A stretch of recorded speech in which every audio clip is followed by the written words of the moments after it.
இயேசுவில் எனக்கு மிகவும் பிரியமானவர்களே, இன்று மாதத்தின் முதல் நாளில் இருக்கின்றோம். இந்த மாதத்தை கொடுத்ததற்காக இறைவனுக்கு நன்றி கூறுவோம்.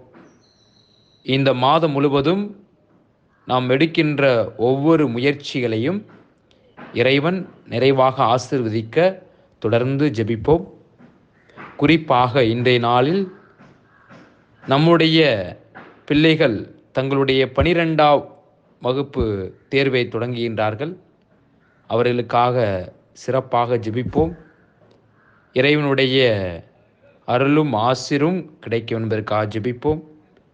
கடவுள் அவர்களுக்கு நல்ல உடல் உள்ள சுகத்தையும் நல்ல கல்வியும் நல்ல ஞானத்தையும் கொடுத்து இந்த தேர்வு காலத்தில் அவர்களோடு இருந்து வழிநடத்த தொடர்ந்து அவர்களுக்காக மன்றாடுவோம்.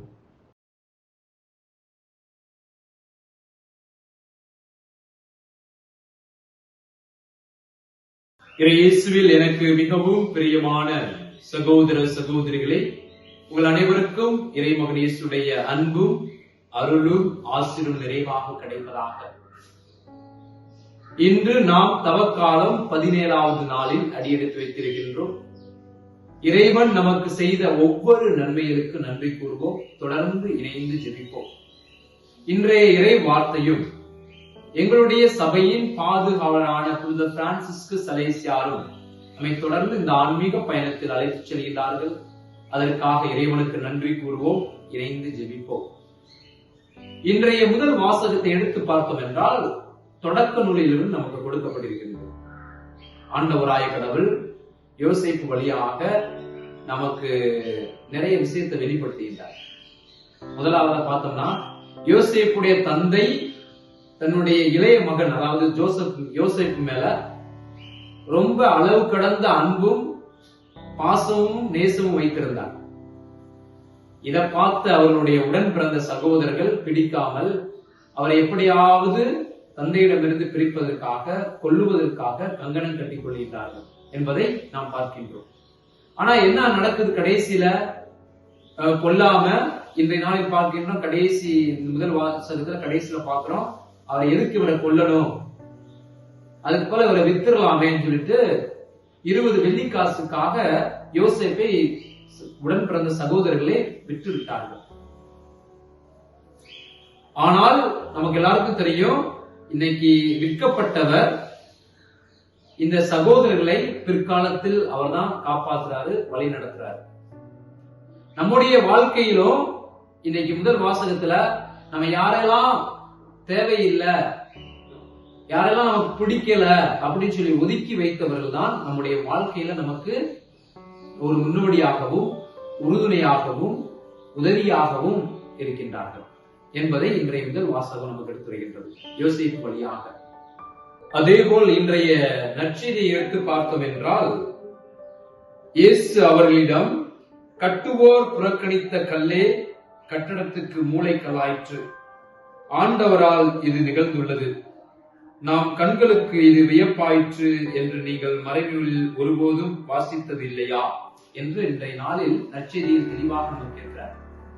யோசேப்பு எப்படி தன்னுடைய சகோதரரால் உதறி தள்ளப்பட்டாரோ, கடைசியில அவர்தான் அவங்களுக்கு உறுதுணையாக இருந்தார். அதே போல இன்றைய நாளில் நற்செய்தி எடுத்து பார்த்தோம் என்றால், ஒரு திராட்சை தோட்ட உரிமையாளர், அவரோடு இணைந்து பணி செய்பவர்கள், அவருடைய ஒரே மகன், இதெல்லாம் நமக்கு என்ன வெளிப்படுத்தினா, அந்த உரிமையாளர், திராட்சை தோட்ட உரிமையாளர் ஆண்டவராய கடவுள், இந்த திராட்சை தோட்டம், அந்த பணியாளர்கள் எல்லாம் நம்ம எல்லாரும், அந்த ஒரே மகன் இறைமகன் இயேசு. அதான் நீங்க ஒரு எடுத்துக்காட்டு கொடுக்கிறார். இவ்வளவு நடந்ததுக்கு அப்புறமும் அவர்கள் உதறி தள்ளிவிட்டு அடித்து கொண்டார்கள், பாவத்தில் இருக்கின்றார் என்பதை உணர்ந்து ஆண்டவராய கடவுள் தன்னுடைய ஒரே மகனை அனுப்புறார். அந்த ஒரே மகனுக்கு என்ன ஏற்பட்டது, இறைமகன் இயேசு என்ன ஏற்பட்டது நமக்கு தெரியும். அவர்களை நம்முடைய பாவத்திற்காக அவரை காட்டி கொடுக்கப்பட்டு, சிலுவையில் அறையப்பட்டு, மரித்து அடக்க செய்யப்பட்டு, துன்புறுத்தப்பட்டு 3ஆம் நாளில் உயிர் தந்தார் என்பதை நேற்றைய நாளில் பார்க்கின்றோம், நேற்றைய நற்செய்தி. அதனால இன்னைக்கு இறைமகன் இயேசு தன்னுடைய ஆண்டவராய கடவுள் தன்னுடைய ஒரே மகனை இந்த உலகிற்கு அனுப்புகின்றார். யார்? நமக்காக, நம்முடைய பாவத்திற்காக. யாரெல்லாம் அதே போல யாரெல்லாம் ஒதுக்கப்படுகின்றார்களோ அவங்கதான் மூளைக்கல்லா வந்து இருப்பாங்க அப்படி இன்னைக்கு நமக்கு நற்செய்தி சொல்றாரு. அதனால இந்த உலகத்துல யாரையும் வெறுக்க கூடாது, யாரையும் ஒதுக்க கூடாது. கடவுளால் படைக்கப்பட்ட அனைவருமே சமம், அனைவருமே சமமானவர்கள் என்பதை நாம் உணர வேண்டும்.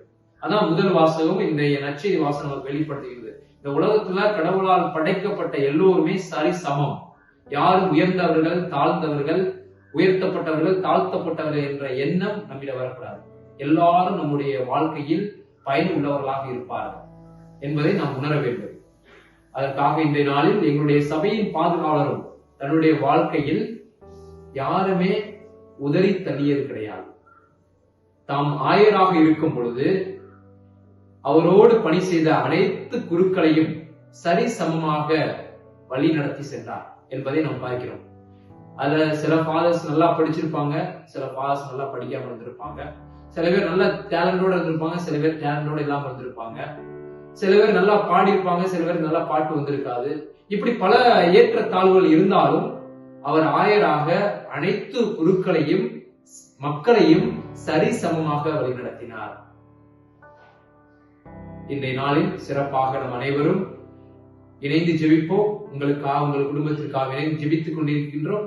இறைவன் என்றென்று வாழ்த்த பெறுவாராக. ஆமென்.